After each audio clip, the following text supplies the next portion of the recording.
In this video, we continue the demonstration of the use of JFLAP to build a finite state machine.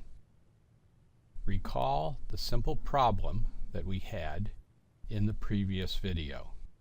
We accepted as input a string of A's, B's, and C's. It could begin with any number of A's, including none. That was to be followed by any number of B's, including none. And that was to be followed by an even number of C's. Thus the structure was some number of A's followed by some number of B's and then an even number of C's. The picture that we obtained in the previous video was this. Notice we have 4 states. The starting state 1 represents having gotten either no input or having gotten only A's. As soon as we see our first B, we move into state 2, and if we continue to see B's, we stay in state 2. As soon as we see our first C, either from state 1 or from state 2, we move into state 3. That's the first C, and of course that's an odd number of C's at that point. State C will represent having seen an odd number of C's in general. Thus, when we see our next C, or any C from an odd number of C's, we move into state 4, which is an even number of C's. From state 4, if we are to see another C, then we move back to state 3 and keep switching between the two as we process C's. State 1, state 2, and state 4 are all accepting. State 1 would correspond to having seen only A's, including no A's. State 2 would correspond to seeing some number of A's, including none, but at least one B. And state 4 would represent having seen some number of A's and B's, including none, but an even number of C's. State 3 is not accepting since it represents an odd number of C's. All right, now let's build this with JFLAP. I have placed on the screen the picture that we used to describe the finite state automaton. And now let's try to build it with JFLAP. Here is our entry into JFLAP, and all I do is click on Finite Automaton. Move it over, give it a little bit more size, and stare at these 4 buttons right here. This circle button right here is the state creator. The one to the right creates the transition. The skull and crossbones will delete either a state or a transition if we have made a mistake. And sometimes we need to attach attributes to our states or our transitions, and we will use this arrow button to do that. So let's begin by giving ourselves 4 states. Click on State Creator. 1, 2, 3, 4. Now the default names they have given to these states are Q0 through Q3.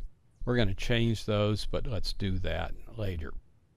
Let's begin by declaring state Q0 to be an initial state. So I clicked on that state. I will now click on initial, and you see we get this arrow here, which is the indicator for the start state. Now let's add some transitions. The first transition is from Q0 to Q0 with an A. In other words, we're adding this transition right here. And to get that, we just click once on Q0. It asks us what text will control this, and we type in an A, hit enter, and it gives us that transition.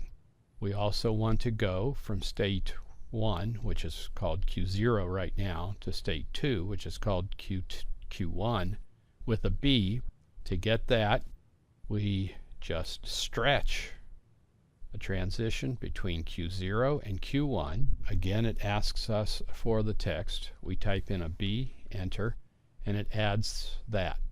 We can keep going here. We want to go from state 2 back to state 2 if we get another B, so we give a single click right here.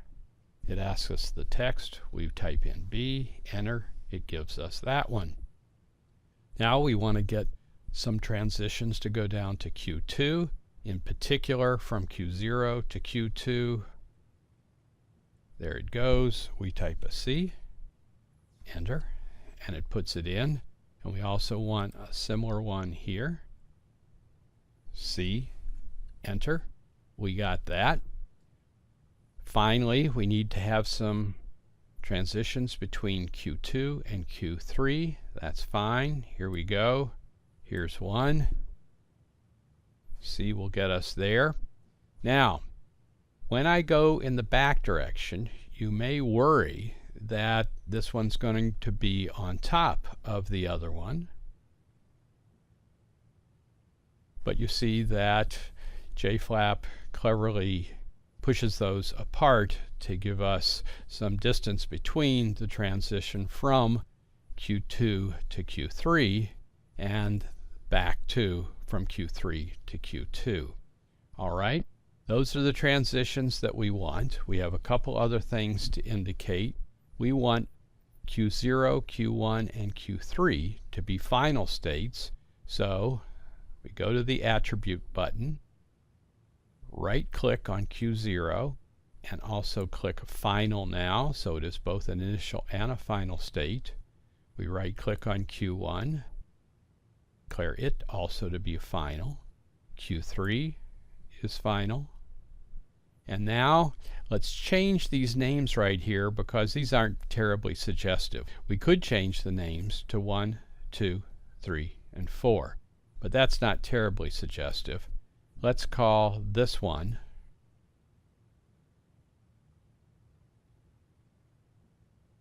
A's. Let's change this one to B's.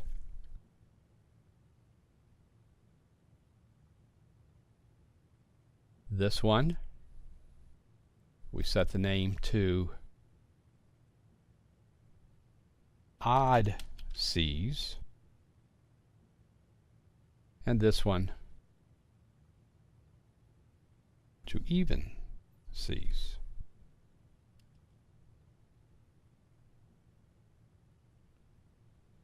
Now this is what our picture looks like. Again, we can use our attribute editor to click on our states. We could move them around, but I like this picture that's pretty much square. Now it's time to use the input capability to try to test our machine. So we're going to use step with closure right here, and it says what some input that we'd like to try. So let's try first on something that we know should work.